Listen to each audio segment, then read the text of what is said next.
بسم اللہ الرحمن الرحیم۔ دوستو، حدیث کی سبھی کتابوں میں یہ دلوں کو چھو جانے والا واقعہ ضرور ملتا ہے۔ ایک مشہور صحابی ہیں جن کا نام حضرت تمیم داری رضی اللہ تعالی عنہ تھا۔ وہ سمندر میں دجال سے جا کر ملے تھے اور دجال نے ان سے 3 نشانیاں پوچھی تھی جو آج ہر طرح سے پوری ہو چکی ہے۔ حدیث میں آتا ہے کہ مشہور صحابی حضرت تمیم داری اپنے علاقے سے 30 آدمیوں کو ساتھ لے کر ایک ناؤ میں سوار ہو کر مدینہ شریف کی طرف نکلے تاکہ حضور صلی اللہ علیہ وسلم کے ہاتھوں پر اسلام قبول کر سکے۔ وہ صحابی خود فرماتے ہیں کہ ہم سبھی 30 آدمی دھیرے دھیرے اپنی ناؤ سے مدینہ کی طرف بڑھ رہے تھے، لیکن ایک رات اچانک سمندر میں طوفان آ گیا اور ہماری ناؤ موجوں کے حوالے ہو گئی۔ وہ سمندری طوفان اتنا زیادہ خطرناک تھا کہ ہوا جدھر بھی چلتی ہماری ناؤ ادھر کو ہو جانے لگتی۔ ہمیں اپنی موت سامنے نظر آ رہی تھی۔ سمندر کی ہر تھپیڑ جب بھی ہماری ناؤ سے آ کر ٹکراتی تو ہمیں یہ خوف رہتا کہ ہماری ناؤ اب الٹ کر تباہ ہوگی یا تب جینے کی کوئی امید نہیں بچی تھی۔ 1 مہینے تک ہماری ناؤ اسی طرح سمندر میں ادھر ادھر بھٹکتی رہی۔ ملاح نے بھی مایوس ہو کر ناؤ کو چلانا چھوڑ دیا تھا۔ 1 مہینہ اسی طرح گزر گیا۔ اچانک ایک صبح ہمیں سمندر ہی میں بہت دور کچھ پیڑ نظر آئے۔ ایسا لگ رہا تھا جیسے وہ پیڑ سمندر کے بیچ لگے ہو۔ انہیں دیکھ کر ہمارے اندر زندگی کی ایک امید جاگ گئی، کیونکہ سمندر کے بیچ پیڑوں کا مطلب صاف تھا کہ وہاں کوئی آئی لینڈ مطلب ٹاپو ہے کہ جس پر پناہ لے کر ہم اپنی زندگی بچا سکتے ہیں۔ اس لیے ہم نے اپنی ناؤ کو اسی ٹاپو کی طرف بڑھانا شروع کر دیا۔ کئی گھنٹوں کی محنت کے بعد ہماری ناؤ اس ٹاپو سے جا لگی جو سمندر کے بیچ ایک بہت گھنا جنگل تھا۔ ہر طرف بڑے بڑے پیڑ تھے۔ شام ہونے کو قریب تھی، سورج ڈوبنے ہی والا تھا کہ ہم اس سے پہلے ہی اس سمندری ٹاپو کے پاس پہنچ گئے۔ وہ صحابی فرماتے ہیں کہ ابھی ہم سبھی لوگ ناؤ سے اتر ہی رہے تھے، اچانک جنگل کی طرف سے ہمیں بڑی عجیب عجیب آوازیں آنے لگی۔ پھر تھوڑی ہی دیر میں ہمارے سامنے ایک بڑا عجیب سا جانور آ کر کھڑا ہو گیا۔ اس کے جسم پر اتنے زیادہ بال تھے کہ سمجھ ہی نہیں آ رہا تھا کہ اس کا چہرہ کدھر ہے اور پیٹھ کدھر۔ اس جانور کو دیکھتے ہی ہم لوگوں نے اس پر لعنت بھیجی۔ ہم سبھی سہم کر ایک دوسرے کے پاس کھڑے ہو گئے، کیونکہ پہلے ہی ہم سمندری موجوں کا شکار بن چکے تھے اور اب اس جنگل میں ہمارے سامنے ایک نئی مصیبت آ کھڑی تھی۔ وہ عجیب سا ڈراونا جانور اچانک ہم انسانوں کی زبان بولتے ہوئے کہنے لگا کہ اے لوگو، تم کون ہو، کہاں سے آئے ہو؟ تو اس جانور کو انسانی زبان میں بات کرتا دیکھ ہمارا ڈر اور زیادہ بڑھ گیا، لیکن ہم نے ہمت کر کے اسے جواب دیا کہ ہم اپنے علاقے سے مدینہ کی طرف جا رہے تھے، لیکن سمندر میں ہماری کشتی بھٹک گئی اور ہم 1 مہینے تک ادھر ادھر بھٹکتے رہے۔ آخر ہمیں دور سے یہ ٹاپو نظر آیا تو ہم اپنی جان بچانے کے لیے یہاں پر آئے ہیں۔ یہ صحابی حضرت تمیم داری رضی اللہ تعالی عنہ فرماتے ہیں کہ میں نے ہمت کر کے اس جانور سے پوچھا کہ آخر تو کون ہے اور اس وقت اس جگہ کیا کر رہا ہے؟ تو اس جانور نے جواب دیا، میں جاسوس ہوں۔ تو حضرت تمیم داری کہتے ہیں کہ میں نے پوچھا، آخر تو کس کا جاسوس ہے؟ تو اس نے کہا، میں جس کا جاسوس ہوں وہ تم لوگوں سے بہت زیادہ ملنے کا شوق رکھتا ہے، اس لیے تم مجھ سے ڈرو مت، بلکہ میرے ساتھ چلو، میں تمہیں کوئی نقصان نہیں پہنچاؤں گا۔ حضرت تمیم داری فرماتے ہیں کہ ہم سبھی 30 لوگ اس کے پیچھے چل دیے۔ وہ جانور ہمیں گھنے جنگلوں کے بیچ ایک عجیب راستے کے اندر سے طرف لے جا رہا تھا۔ چلتے چلتے اچانک ہمارے سامنے ایک بہت بڑا پرانا محل آ گیا کہ جو اونچے اونچے گھنے پیڑوں سے ڈھکا ہوا تھا۔ اس جانور نے ہم سے اشارہ کرتے ہوئے کہا، تم لوگ اس محل کے اندر داخل ہو جاؤ۔ وہ صحابی حضرت تمیم داری فرماتے ہیں کہ ہم سبھی لوگ ہمت کر کے محل کے اندر داخل ہو گئے۔ اچانک ہم نے ایک بہت ہی ڈراؤنی شکل کا بڑا سا انسان موٹی موٹی جنجیروں میں جکڑا دیکھا۔ وہ جنجیروں سے خود کو چھڑانے کے لیے اتنے زور سے چھنگال لگاتا کہ محل کی چھت کو جا کر چھو لیتا، لیکن اس کی جنجیر نہ ٹوٹتی۔ وہ اتنا زیادہ ڈراؤنا تھا کہ اسے دیکھ کر ہم سبھی کے جسم کانپنے لگے۔ اسی خوف و دہشت میں ہم نے اس انسان پر لعنت بھیجی اور کہا کہ آخر تم کون ہو؟ تو سامنے جنجیروں میں جکڑے شیطانی انسان نے جواب دیا، پہلے تم لوگ بتاؤ کہ میں تو حضرت تمیم داری فرماتے ہیں۔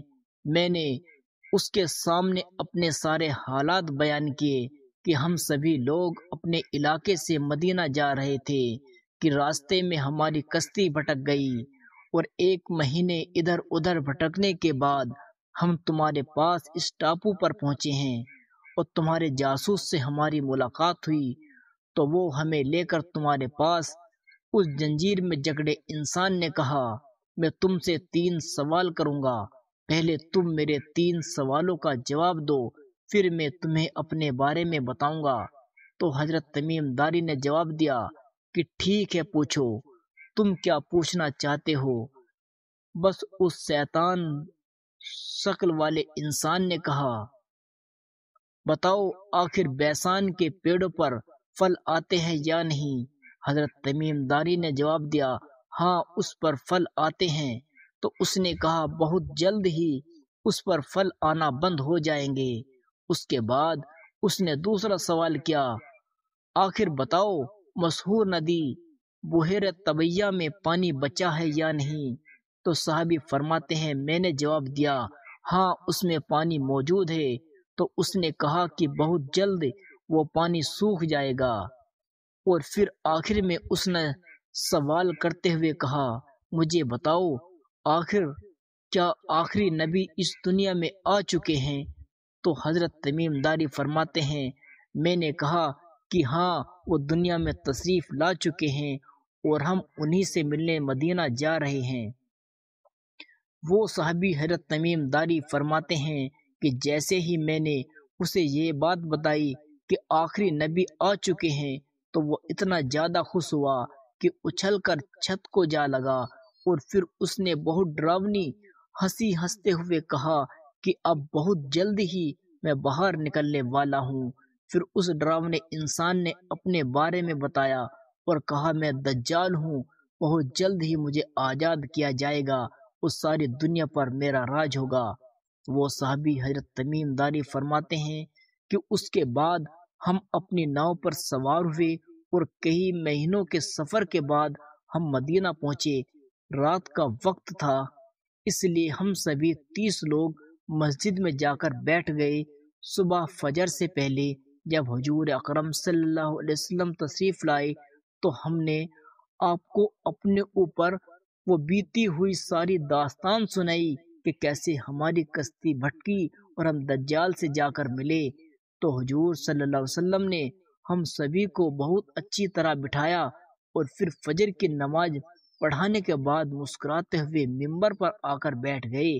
صحابہ کرام کو حکم دیا کہ اپنی اپنی جگہ پر بیٹھے رہو، اور پھر حضور نے سبھی صحابہ کرام سے فرمایا کہ دیکھو، تم سے کہا کرتا تھا کہ دجال اسی دنیا میں موجود ہے، یہ دیکھو تمیم داری تمہارے پاس یمن سے آئے ہیں، اور ان کی ملاقات سمندر میں دجال سے ہوئی۔ پھر حضرت تمیم داری کا پورا قصہ حضور نے صحابہ کرام کو سنایا۔ آخر میں حضور نے اپنی لاٹھی منبر پر مارتے ہوئے کہا، دجال میرے طیبہ میں داخل نہیں ہو سکتا، میرے طیبہ میں داخل نہیں ہو سکتا، میرے طیبہ میں داخل نہیں ہو سکتا۔ اور پھر حضور نے مشرق کی طرف اشارہ کرتے ہوئے کہا، دجال اس وقت مشرق میں ہے، اس وقت مشرق میں ہے، اس وقت مشرق میں ہے۔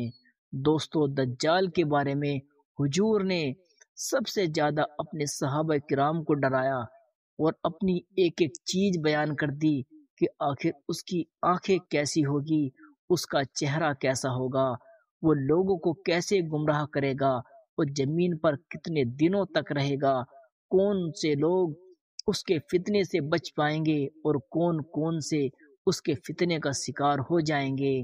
حضور اکرم صلی اللہ علیہ وسلم نے فرمایا کہ دجال ایک جوان آدمی ہوگا، وہ ایک آنکھ سے کانا ہوگا اور دوسری آنکھ بھی اس کی کچھ خراب ہوگی، اس کی دونوں آنکھوں کے بیچ کافر لکھا ہوگا۔ کوئی چاہے پڑھنا جانتا ہو یا نہ جانتا ہو وہ بھی اسے پڑھ لے گا۔ دجال کا سینہ چوڑا اور تھوڑا سا اندر کی طرف دسا ہوگا، اس کے بال گھنگرالے ہوں گے۔ ایک حدیث میں آتا ہے کہ دجال کے نکلنے سے پہلے ساری دنیا میں بہت زیادہ بھوک مری عام ہو جائے گی، نہ آسمان سے بارش ہوگی، نہ زمین ہی سے ایک دانہ اگے گا۔ دجال اپنے ساتھ کھانا و پانی کی نہریں لے کر چلے گا، اس کے پاس جنت و جہنم بھی ہوگی۔ جو اس کو خدا مان لے گا تو وہ اس کے لیے کھانا پانی سب بھر دے گا، اور جو اسے انکار کرے گا تو دجال اسے بھوک پیاس میں تڑپتا چھوڑ دے گا۔ حضور اکرم صلی اللہ علیہ وسلم نے فرمایا کہ دجال اصفہان سے نکلے گا، اور دوستو اصفہان اس وقت اسرائیل میں موجود ہی ہے، جسے حضور صلی اللہ علیہ وسلم کے زمانے سے اصفہان کہا جاتا تھا۔ دجال زمین پر 40 دنوں تک رہے گا۔ جب وہ آئے گا تو ایک دن 1 سال کے برابر ہوگا، دوسرا دن 1 مہینے کے برابر ہوگا، تیسرا دن 1 ہفتے کے برابر ہوگا، اور پھر وہی باقی دن عام دنوں کی طرح ہوں گے۔ دجال ہوا میں بجلی کی طرح اڑے گا اور دنیا کے کونے کونے تک جائے گا۔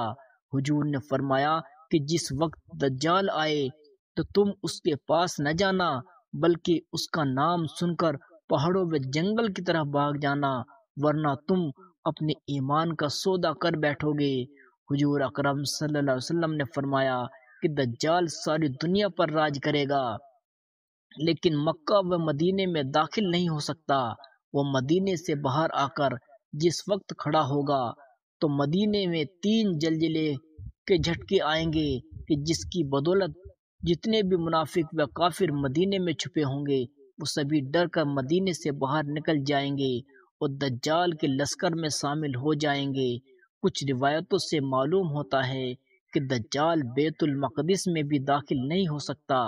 حدیث میں آتا ہے کہ دجال کے ساتھ روٹی و کھانے کے پہاڑ ہوں گے، جنت و جہنم بھی اپنے ساتھ لے کر چلے گا، لیکن حقیقت میں جسے وہ جنت کہہ رہا ہوگا وہ اندر سے جنت کہہ رہا ہوگا، وہ اندر سے جہنم ہوگی، اور جسے وہ جہنم کہہ رہا ہوگا وہ اندر سے جنت ہوگی۔ اب جو نیک بندہ دجال کا انکار کرے گا تو اسے وہ اٹھا کر اپنی جہنم میں ڈال دے گا۔ لوگوں کی نظر میں وہ انسان جہنم میں پڑا ہوگا، لیکن حقیقت میں وہ جنت میں مزے لے رہا ہوگا۔ حضور اکرم صلی اللہ علیہ وسلم نے ارشاد فرمایا کہ دجال کا ساتھ دینے والے یہودی لوگ ہوں گے، اور یہودیوں کے پیچھے دوسری قومیں بھی دجال کو اپنا خدا مانتی چلی جائے گی۔ اسی لیے دوستو آج ہم دیکھ سکتے ہیں یہودی دن رات اسی کوشش میں ہیں کسی طرح گاجا کو ختم کر کر مسجد اقصی کو گرا دیا جائے، وہاں اپنا ہیکل سلیمانی بنا کر اپنے مسیحا دجال کو نکالنے کی تیاری کی جائے، کیونکہ ان کا ماننا ہے کہ جس دن ہمارا ہیکل سلیمانی بن کر تیار ہو جائے گا اسی دن ہمارا اصلی خدا دجال آ جائے گا، اور پھر ہم سب اس کے ساتھ مل کر ساری دنیا پر حکومت کریں گے۔ اللہ تعالی ہم سبھی مسلمانوں کی دجال سے حفاظت فرمائے۔ فلسطینی مسلمانوں اور وہاں کے بچوں کی قربانیاں قبول فرمائے اور ہمیں بھی ان کی مدد کرنے والا بنا دے۔